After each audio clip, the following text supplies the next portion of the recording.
How did Artis become the Spoonman, the greatest and most famous spoon player ever? When I was 10 here in Seattle, Mom bought me a pair of musical spoons. They had a plastic handle, held them together. And she bought my sister a pair as well. And just toys, right? At a five and dime up on Crown Hill.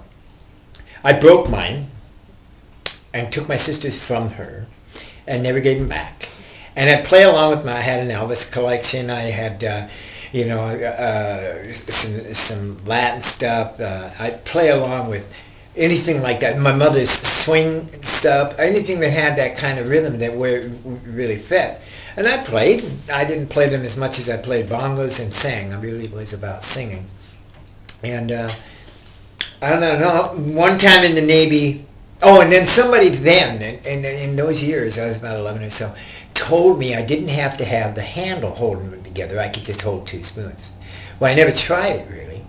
And I was in the Navy one time. While I was in the Navy, one time I was walking by these two guys at a table, and they had a few spoons there, and they were playing spoons. So I walked up, and I picked up a couple of spoons. I ran a riff, laid them down, and walked away, and I could see, with the eyes in the back of my head, that these guys were, like, looking at me with some kind of respect, And, I didn't get much respect. I wasn't very respectable in the Navy. So, that was pleasing. And so when I got out and I was married and I had my record collection and stuff, every now and then I was just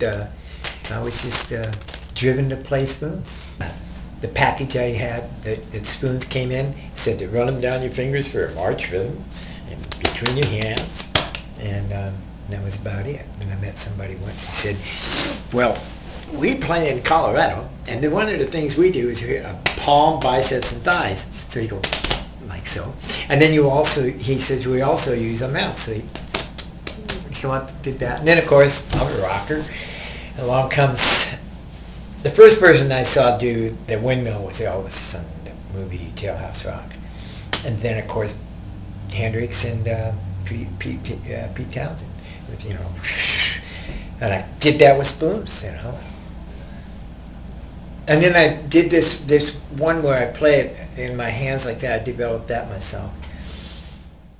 First, I went into Fremont. I lived in Fremont in 1972, and I started playing. I was working in a little cafe, a little hole in the wall.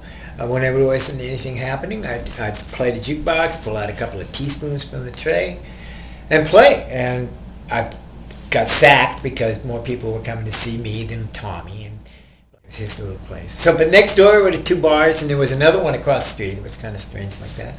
But it was a real active time, and I went into the bars, and I'd play, and I'd drink, and all I did was play.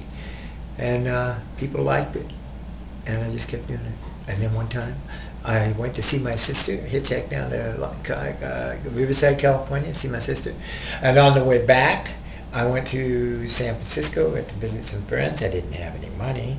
I felt a little awkward, so I went down to Chinatown in San Francisco, pulled out a couple of 3 spoons that I had, or 4, got a hat, and I made $10 in an hour or less.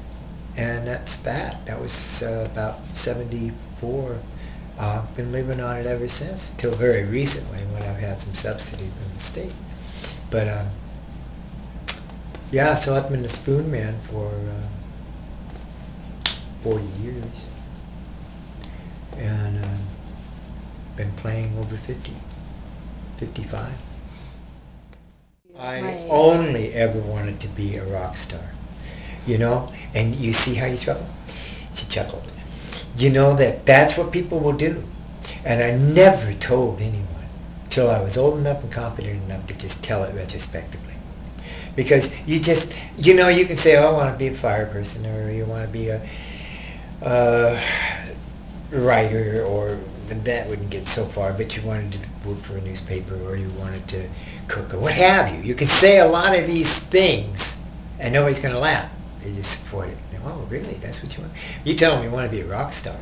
Forget it. You just, they just mock you. And so I never really said it. And all I did, I had no muso friends. I had no musician friends. So all I had was a record player, That's it. And I didn't get to play with anybody until I just happened to start playing in these top bars in Fremont, and then even that was jukeboxes. And then the time went on, and I started busking with people. I asked if I could sit in. They'd sit here, and they liked it. So it was just like that. You know, I did the Letterman show. I was called out of the audience by Aerosmith. Got to jump up with them.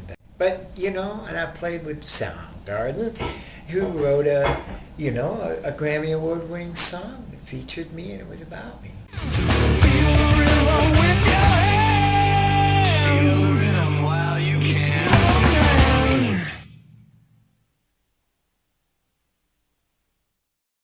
My ambition was to be a famous rock star, and I became a famous rock star. It just happened to be with spoons. Artis never had a master plan. He was open to the possibility of each day.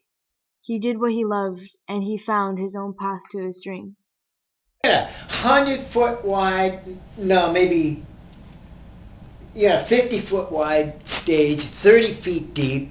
I mean, it's just like home. No wires, only one microphone, and Steve Tyler's got his. Oh, God, it was great. I could go anywhere. Oh, God, it was great. Great! And it was cooking.